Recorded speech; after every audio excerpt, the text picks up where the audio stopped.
Hello everyone. We've been studying the Visuddhimagga for the past months now. And one of the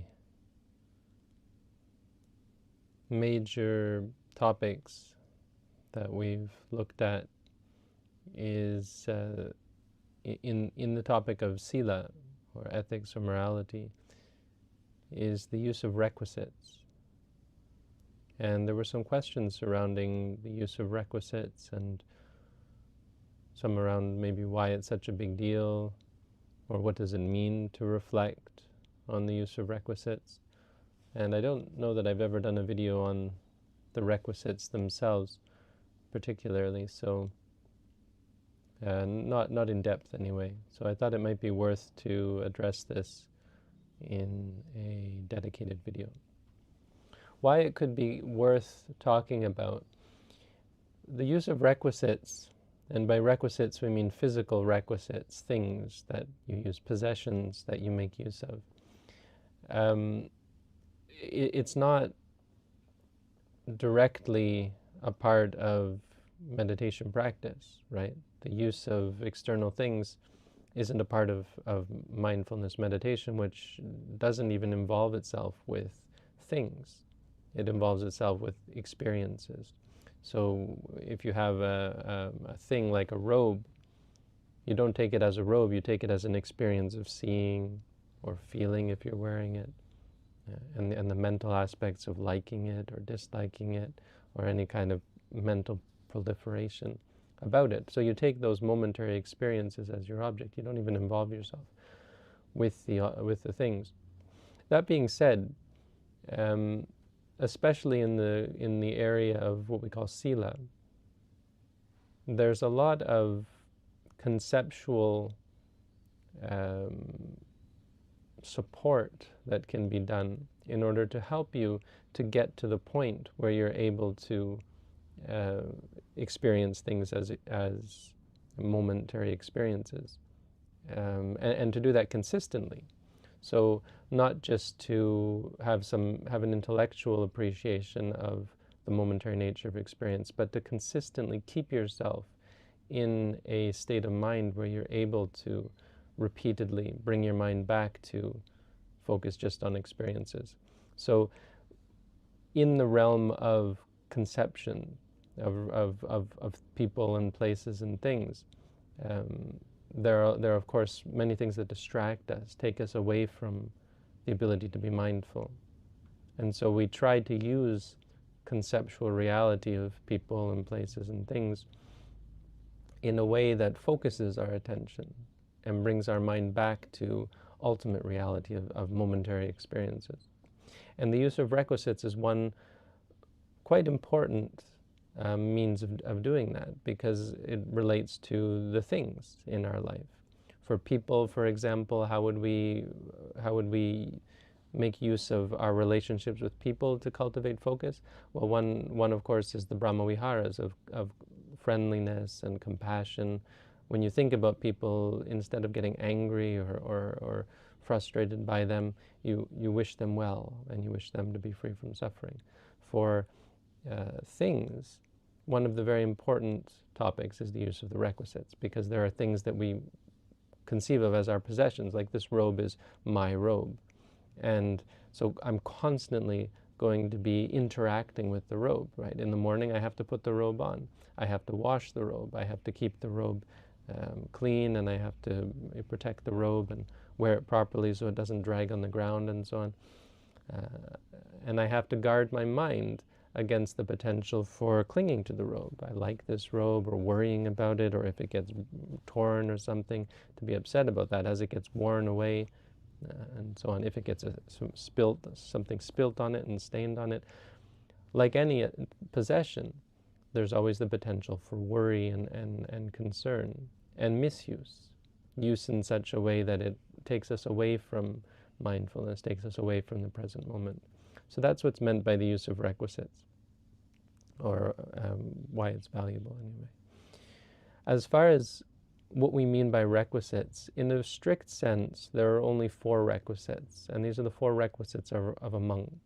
So a monk has robes as a requisite, a monk has food as a requisite, and a monk has a dwelling place as a requisite, and a monk has medicine as a requisite. And we're to try to strive for the most austere form of these things, the most simple and undesirable forms of these things. So like for a dwelling place, we're to strive as much as possible to not live in a room like this, but to live under a tree, which of course is not often, not always a feasible endeavor, but we're still supposed to strive and to consider this and to not be concerned. There have been times where, or there will be times, maybe times where you can't get a place to live and you might fret and worry as a monk, and then remember the Buddha's teaching and just go and sit under a tree and be mindful, sleep under a tree, at least for nights when you're not able to get a more modern accommodation. Things like that. So monks are to strive for this sort of simplicity, and in a strict sense, those are the requisites. So first of all, a monk is to try to strive for not having many belongings or many possessions, and to keep them simple and austere, as simple and austere as possible. But for non-monastics, this teaching, of course, is equally applicable. You've just got to extrapolate. So you can extrapolate the meaning behind the 4 requisites, first of all. And you can say, well, everyone has need for clothing, and everyone has need for food, of course, and lodging, and medicine. And these are some very basic necessities that we can all contemplate on. I mean, clothing, of course, it's a fairly superficial attachment, but it is one nonetheless, where we attach to nice clothes, fine clothes, expensive clothes, brand name clothes, that sort of thing.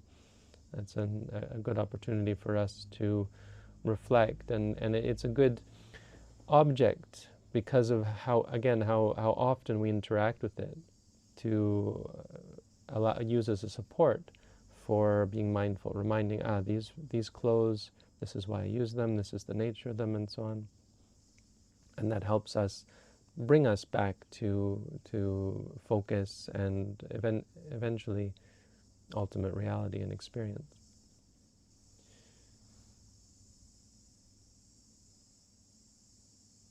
So you can extrapolate to clothes, but you can extrapolate food as well. Of course, for monks, it's alms food, but for lay people, of course, there's a lot more involved with food. And in some ways, it's an even better object for lay people to contemplate because of how much preparation and work goes into seeking out food, preparing food, and planning meals and so on. So there's so much more potential for greed, craving, worry, stress, that sort of thing.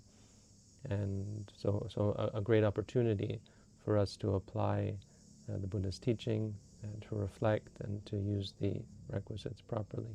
For lodging, of course, everyone has lodging, and it's easy to seek out expensive lodging and to try and get a big house and comfortable bedding and comfortable plush furniture and so on.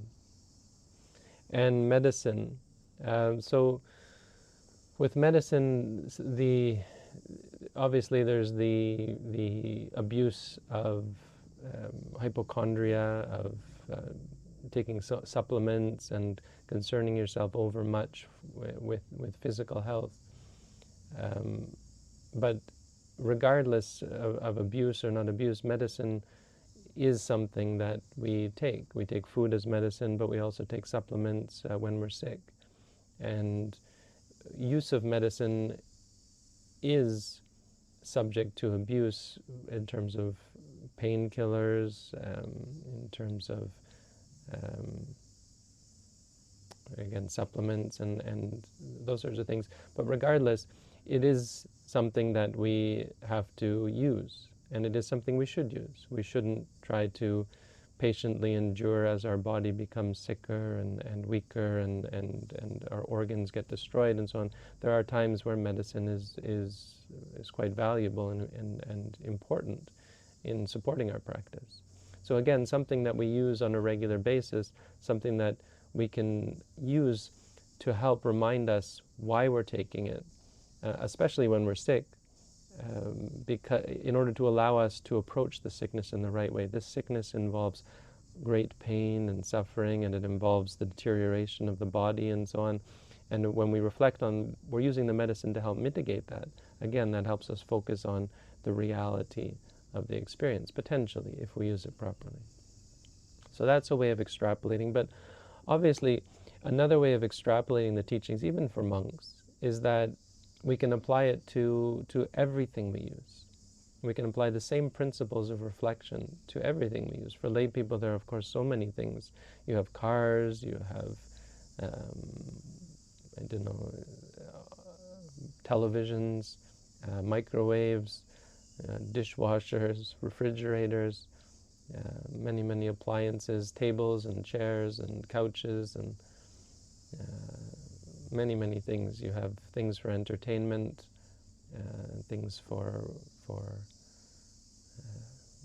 utility tools and many kinds of vehicles, bicycles and so on and so on. And all of these many things can be considered requisites. You can say, well, for my job I need a car. And so you consider the use of the car in a way according to the Dhamma of the Buddha. You don't go and buy a car like a sports car because it's flashy and because it makes you feel great. You buy a car that is dependable and is reasonable and is suitable for the purpose. Keep you grounded and keep you focused on being mindful rather than indulging in sensuality. Because a lot of the problem with these things is they become an indulgence in sensuality. Even monks' robes can be an indulgence if you like the fine feel of them. You know, there are even silk robes that you can get, and it's allowed to wear silk, but it certainly is a potential for great defilement and attachment if you do use silk robes. So it's not that you can't use them. And for all these things, it really is that way, that even many of the things in modern times that we use, maybe the Buddha wouldn't have approved of their use, but it isn't so much about use of this or use of that, it's about how you use it, much more. The reflection on the requisites is about that. As to what requisites are suitable, for example, for a monk or even for a lay person, that's another issue. And it is an issue. Like guns, for example, even for lay people, the Buddha would say those aren't appropriate. But that's not what we mean by the reflection on requisites. Once we establish that this is something that I need to use, you have to justify its use, and you have to be honest with yourself that that is indeed why you're using it, not for some defiled or corrupt purpose that's going to lead to attachment, addiction, or other kinds of evil.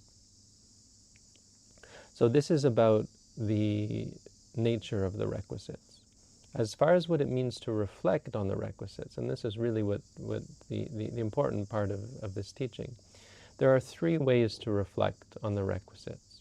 And so the most common one that's well known in Buddhist circles, especially at least here in Thailand, is reflection as to purpose.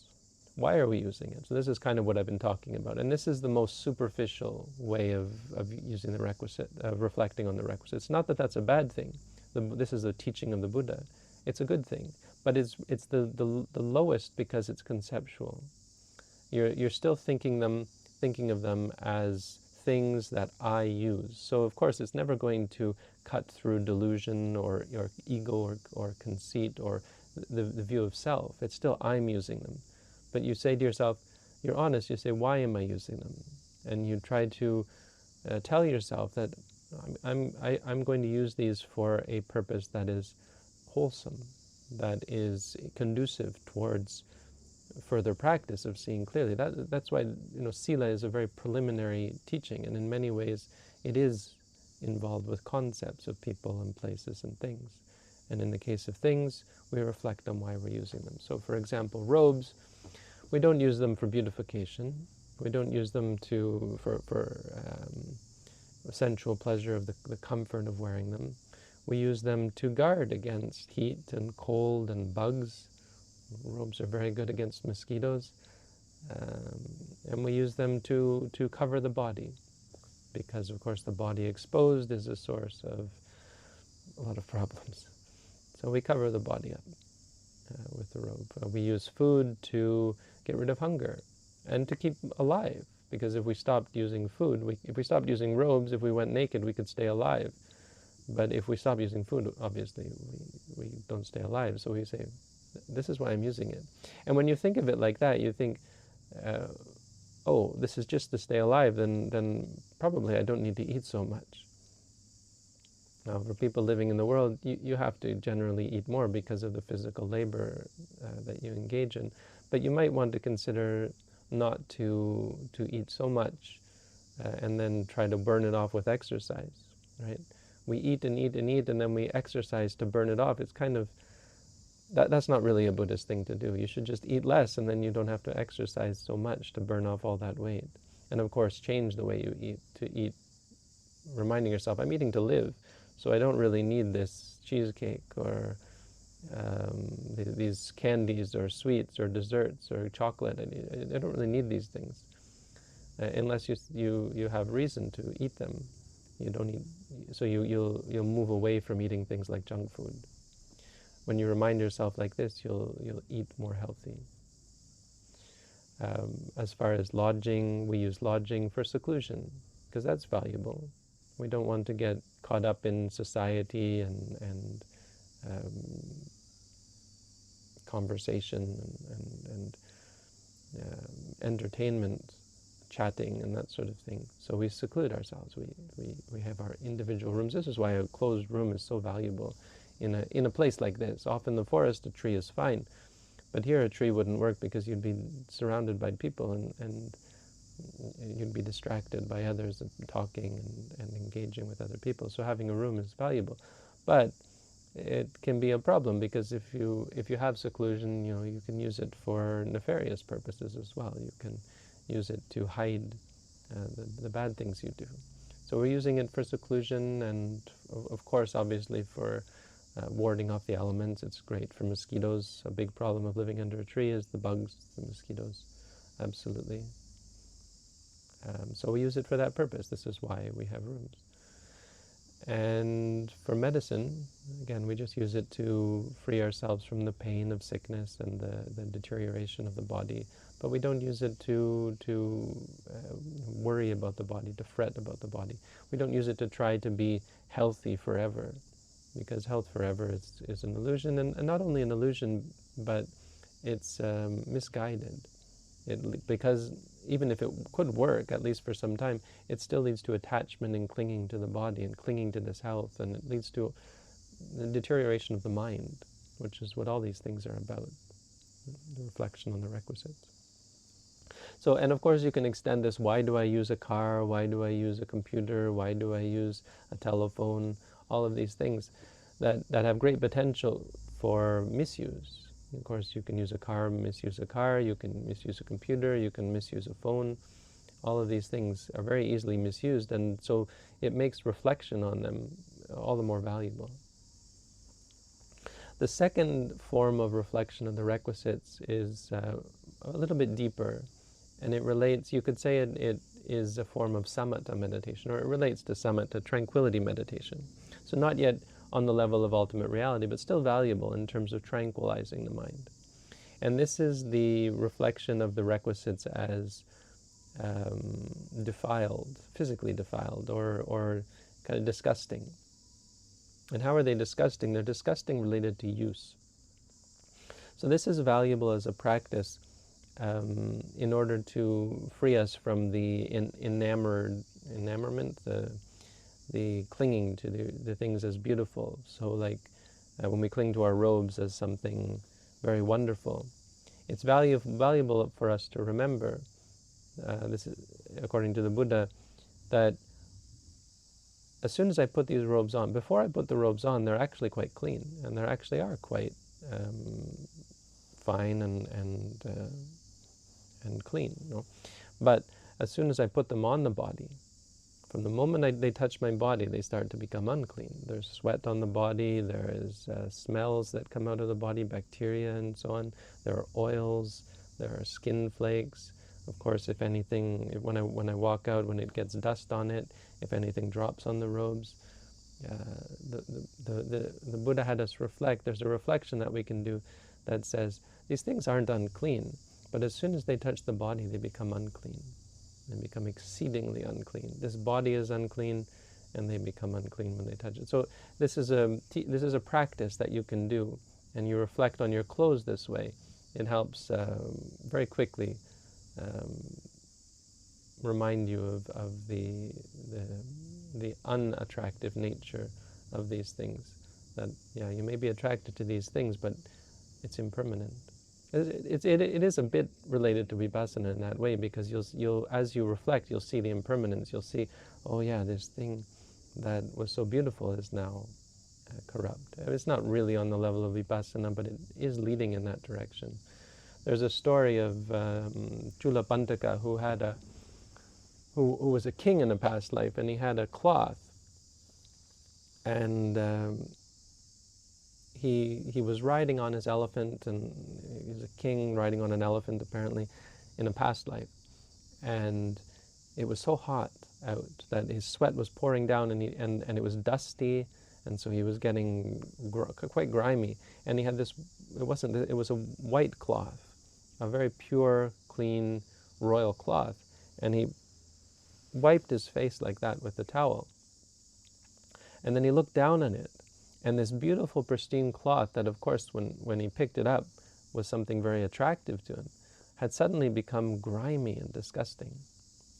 And it just resonated with him, I guess also because he had a lot of good qualities, but it resonated so strongly, just the simple change in beauty, how beauty is not permanent, and how the things that, something that could be so wonderful one moment, he just recognized in himself, watched how his perception of it changed, and it was suddenly disgusting.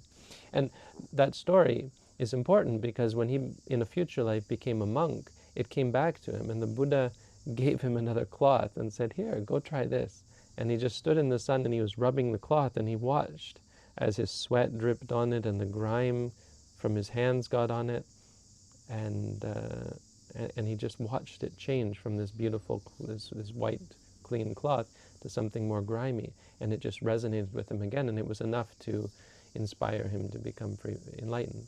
So, reflecting on the disgusting nature of the requisites, for food it works, it's really valuable.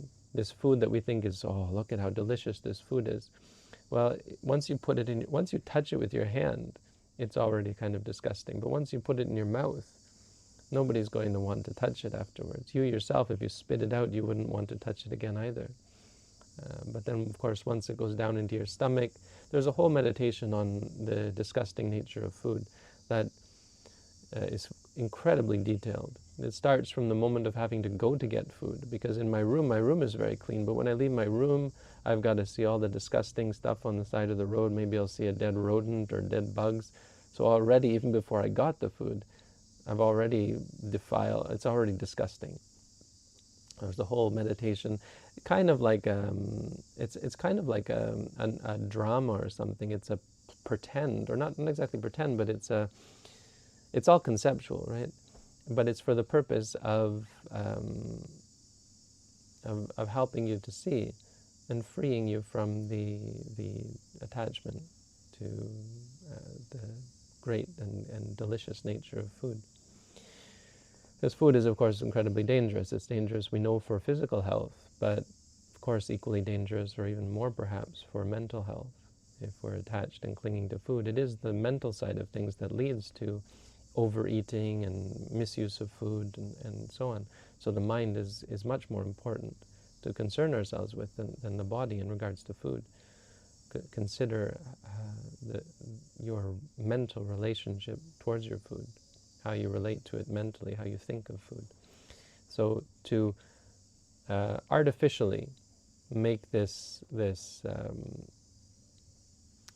reflection on, yes, these things are disgusting, is quite a valuable practice. It's valuable. It's called like the application of opposites, or the replacement with opposites. So on the one hand, you really like something, you crave for it, and you tell yourself, it's actually the opposite. And when you look at it instead as something disgusting, it helps to counteract that. So this isn't vipassana practice, but this is one of the ways that samatha works. Like when you're angry at someone, you wish them well, and that counteracts the anger. And it's quite valuable for bringing the mind back to a more neutral state. So you shouldn't get obsessed with things being disgusting. That's not a long-term goal, to think of food as disgusting and revolting. But when you see it like that, it's quite sobering. And the same with lodging. Well, bedding anyway. Bedding is disgusting when you lie down on it. That reflection helps you let go of your clinging and craving and attachment to, oh, my bed looks so nice, but actually your bed is kind of disgusting, especially when you lie down and it gets all disgusting and smelly and so on. It's just a sobering exercise. And of course with medicine, same with food. Same as with food. The third reflection is a little more interesting and relates much more to vipassana practice, and in fact involves or is affected through the practice of vipassana directly. So every moment where we practice mindfulness, we're able to reflect on the requisites in terms of their ultimate reality. So in fact, in all of the study that we did of the reflection on the requisites, most of it is conceptual, but there is an element where you can remind yourself that even these requisites are ultimate reality. As I said, the robe seeing, the robe is seeing, feeling, the robe is feeling, and so on. They are those experiences. And this is actually a reflection you can do. So it isn't the practice of vipassana, but it is something which immediately leads you or directs you towards the practice of vipassana. And you say to yourself, this robe that I'm wearing, or these robes that I'm wearing, are the four elements. They are earth, they are air, they are water, they are fire, which means they are experiences. All they are is tension, the feeling of the tension. They are the heat or the cold of the feeling of the robe. They are the hardness or the softness in the case of the robe. They are the experiences that we have when we put them on. They are those experiences. Also, this person, this being who wears them, there's no self, nijivo, what does it go? Nijivo, ni sato. No, there's no being, no soul. Even the being who wears them is just the four elements. So this body also is the four elements, and also the consciousness element. So the consciousness is aware of it all. But all these things are elements. They are momentary aspects of experience, and that's all they are. So you reflect on everything you use in this way. This beautiful car that I have is actually just experiences, and this is a reflection you can do. It's not vipassana. When you say it to yourself, that's not vipassana, but it reminds you, yes, right, I should say to myself, seeing. It resonates with you, or it directs your mind towards the practice of vipassana.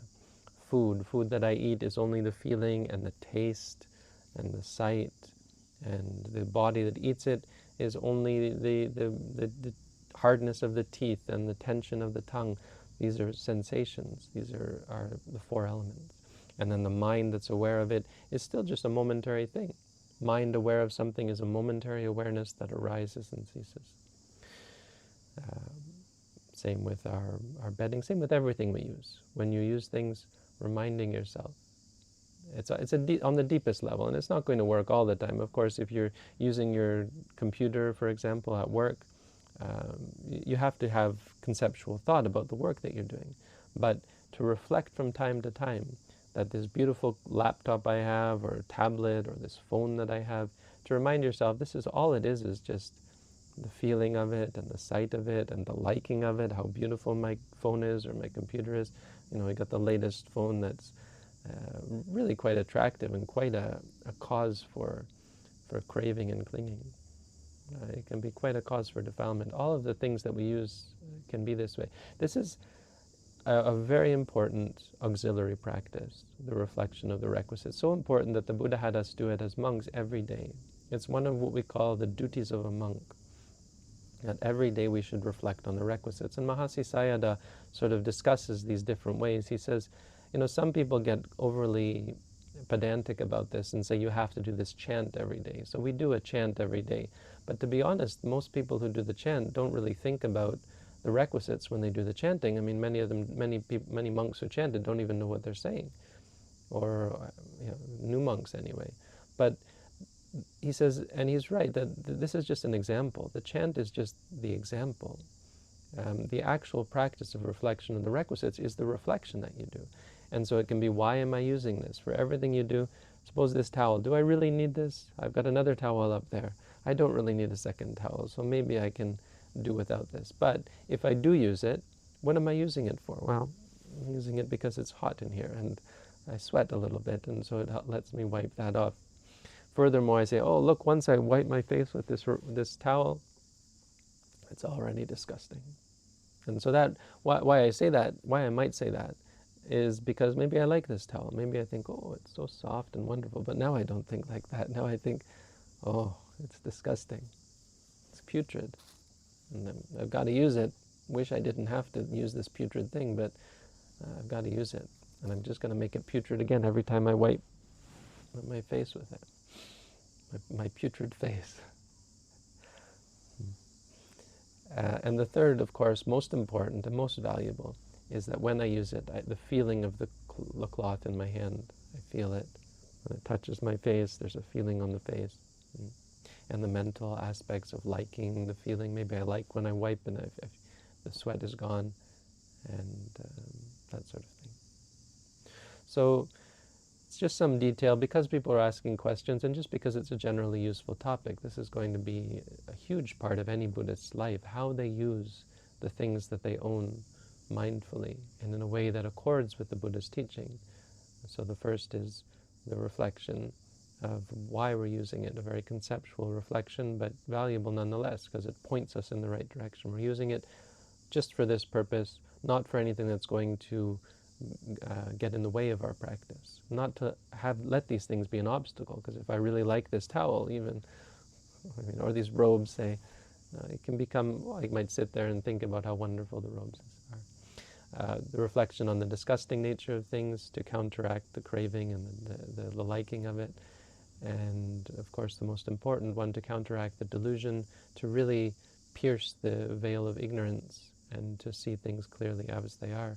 And that is the reminder that this is just elements. This is only feeling.